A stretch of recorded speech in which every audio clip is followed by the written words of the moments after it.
Muita gente diz que o ano está acabando e não vive o presente.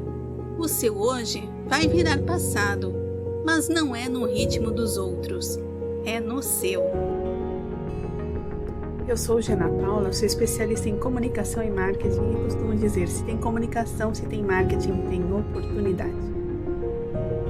Acerte os seus passos para o sucesso com senso de presença, responsabilidade, competência.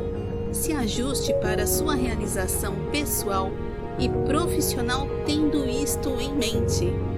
Deus está com você. Ele sabe todas as variáveis. Confie nele e nas habilidades e dons que ele te deu.